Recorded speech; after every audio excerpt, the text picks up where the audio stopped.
বুঝতেছো না কেন আমার কথা? এখন যদি তুমি আমার হাত না চাও, আমার আব্বু আম্মু আমাকে অন্য কোথাও বিয়ে দিয়ে দিবে। আমি খোদার কাছে সবসময় একটা জিনিস চেয়েছি, শান্তি, যেটা আমি তোমার কাছে পাই। আমি আমার ডাইনিকে নিয়ে খুব খুশি, ভূত আমার লাগবে না। ডাইনি? ডাইনি? ডাইনি আমাকে বিয়ে করবা?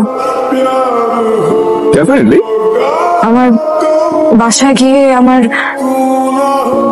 আব্বু আমার কাছে আমার হাত চাপা। আমার কথাগুলো একটু সিরিয়াসলি শুনবা প্লিজ। আব্বু আম্মু বলছে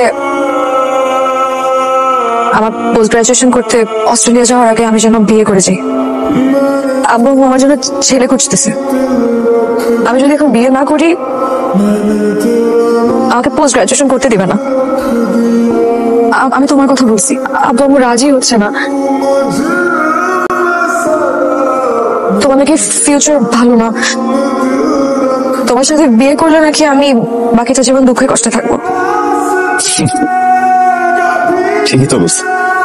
আমি আব্বু আম্মুকে বলছি আমি যদি বিয়ে করি তোমাকেই করবো। তো তুমি একটু আমার বাসায় যে আব্বু আম্মুর সাথে কথা বলতে পারবো প্লিজ? যেভাবে হোক একটু আমার বাবাকে কনভিন্স করো না প্লিজ প্লিজ প্লিজ। আমি এই মুখে বিয়ে করতে চাই না। দেখো, আমার নিজের লাইফের কোনো সিকিউরিটি নাই, আমি তোমার রেসপন্সিবিলিটি কিভাবে নিবো বলো? নিতে হবে না তোমার কোনো রেসপন্সিবিলিটি। আমি তো অস্ট্রেলিয়া যাচ্ছি, আর আমি যে কয়দিন দেশে থাকবো না তুমি দেশে বসে আরাম করে তুমি তোমার ক্যারিয়ার গুছাও, আর আমি আমার রেসপন্সিবিলিটি আমি নিজে নিবো। তোমার কোনো রেসপন্সিবিলিটি নিতে হবে না প্লিজ।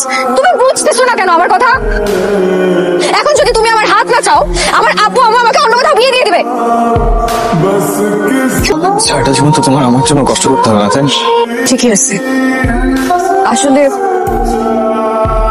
তুমি আমার প্রয়োজন ছিল, কিন্তু আমি কোনোদিন তোমার প্রয়োজন হয়ে উঠতে পারি নাই। আমি আর জীবনে আমার বাবা মাকে কোনোদিন কোনো কিছুর জন্য ব্লেম দিব না। আমাকে যা করতে বলবে আমি সেটাই করব। তবে একটা কথা মনে রেখো,